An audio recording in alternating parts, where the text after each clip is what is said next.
I was literally a ticking time bomb. I was completely at the end of my rope. 3 times previously, I was this close to suicide. I had a death wish, I just wanted to die.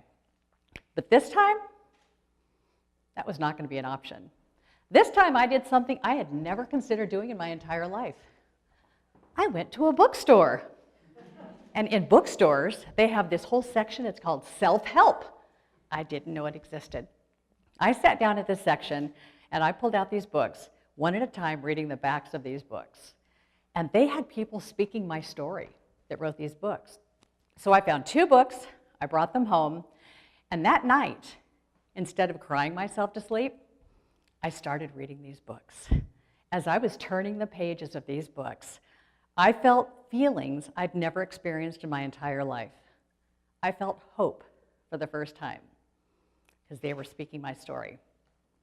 And I also felt this little twinge of power starting to kick in. I started feeling like I could change. I had a choice. When I finished reading those 2 books, I made myself a promise. The next time he says, if you do whatever, we're getting a divorce, I was leaving. So how did I get to be such a hot mess? Well, it didn't help that my mother was married 5 times and moved me 26 times before I even started 6th grade. My first forefathers were violent, abusive drunks. The summer in 6th grade, before I started 6th grade, the day my mom shot my dad, that was the last day of violence and abuse ever in my childhood. But after that, I still had it in me. You can't leave that behind. I left home, I moved out, and I tried to have a life on my own, and I had absolutely no idea what I was doing. I had no role model growing up. I was spiraling downhill, living in Las Vegas, not a good place to grow up if that's the case. And I just started fantasizing that a knight in shining armor was going to swoop in, rescue me, and get me out of Las Vegas. I thought about it so much until it materialized. I met him on an airplane. He moved me to Ohio. In 2.5 years after we met, we were married. I was saved until I realized that wherever you go, there you are. Everybody knows that one. So here I am in Ohio, thousands of miles away from anybody that I know, or family, or friends, although dysfunctional, and I'm with the man who turns out to be my 6th father. He was very abusive, but not physical. He was emotionally abusive. This man hurt me ways that I didn't know I could be hurt. It got so bad, I cried myself to sleep every single night. And when I couldn't take it anymore, I decided, rather than getting a gun like my mom did, I went to the bookstore. The day came not long after I finished those books when the next divorce threat came. And this is the part that's so hard to explain. The moment he said those words, I felt like the skies parted, the angels were singing, and like I felt this calm that came over me like I'd never experienced in my entire life. I felt peace, even though I was still in his house. Went to bed, slept like a baby that night, woke up the next morning, he went to work, I moved out. Let's hear it for that.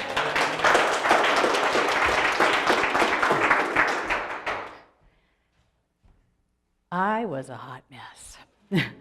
So that woman was 30 years old when she left her husband. And I used to call this self-esteem, her self-esteem, because she did call herself pond scum. She was a 0. And the woman I am today, I am a solid 10. And I always knew that that woman and I could never be in the same room because it's like water seeks its own level. She was here, I was here. You just cannot connect. It's not possible. But I've learned something so much since then. Everything in the universe is made up of energy, and that is one thing that psychics and psychiatrists and scientists will all agree on. We're all made up of energy. Energy never dies, and it is always moving. After I learned that, it all made so much more sense. So her frequency that she emits, because she had so much drama and trouble and hated life and hated herself, she was at a very low frequency. And when you're at a low frequency, all you attract is other people and experiences at that same frequency. She brought that man into her life because that's what she needed at the time.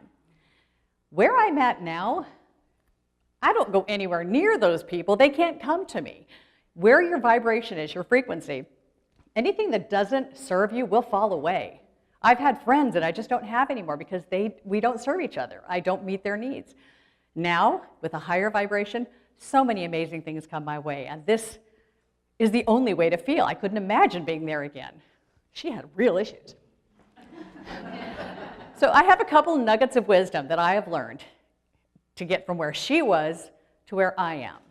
I honestly didn't know how this could happen in one lifetime, but it has. 2 nuggets. The first one is she had a story.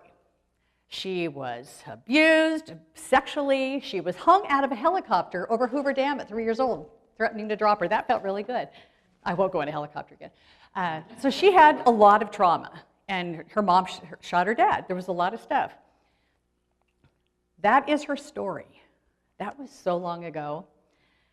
It is really easy to do. I didn't think so at the time. Whatever your story is, whether you were abandoned, whether you were beaten, I had a tough life. You have to make a decision. And that decision is, let it go. You literally have to decide that that is not going to rule you anymore. All your resentments, everybody that you hate, the ones that done you wrong, you hate them, you give them your power. All of your power is given to everybody else. You don't own your power anymore. You need to let go of everything, and it's hard to do. I have some relatives, my daughter knows a few of them, that their story is so dark and dismal. They would rather stay in that dark story and then ever take the chance on getting out.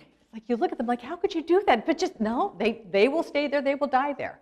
That is the choice many people make. It's very sad, but it's what some people need to do. The other nugget, and it's also very easy to do, we all have an internal guidance system. We have, you call it your God, your higher power, whatever you call it, source energy, we all have that guidance system. It's trying to show you where to go every day of your life. But so many people are like her, like all resistant and closed off, like, no, I don't want to know it. But when you open yourself up and you just allow it to come, it literally lays down in front of you. The path is wide open to you. I was working for a company out of my home for many years as a regional manager.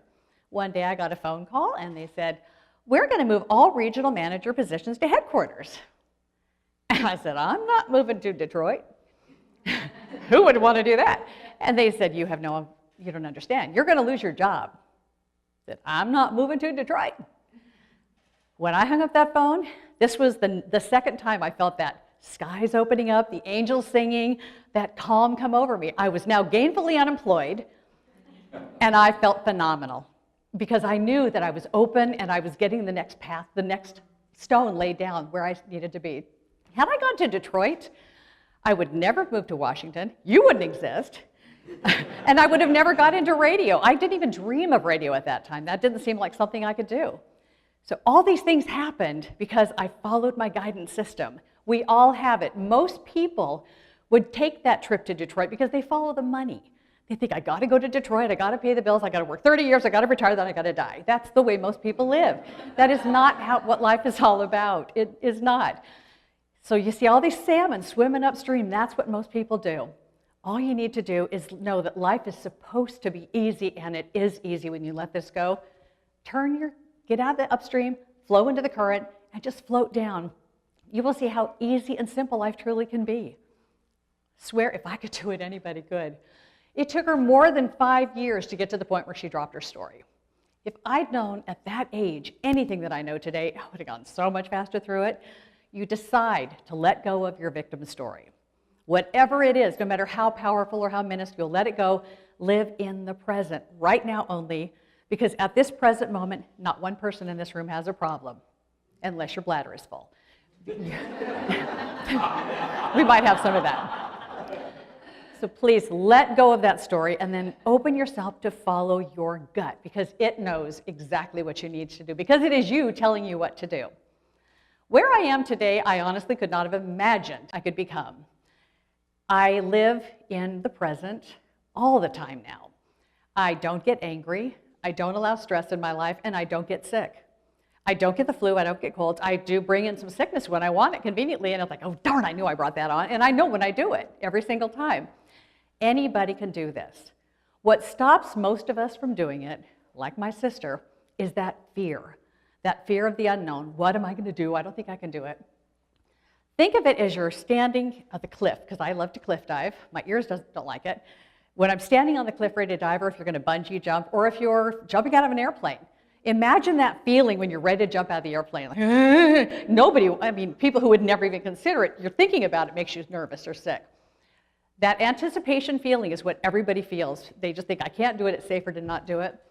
But that second you jump out of that plane or you dive off that cliff, you're now in exhilaration. That anticipation is gone. It's replaced by wonderful feelings.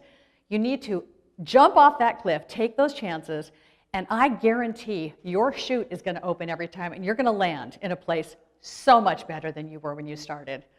I'll stake my life on it. I guarantee it. Thank you so much.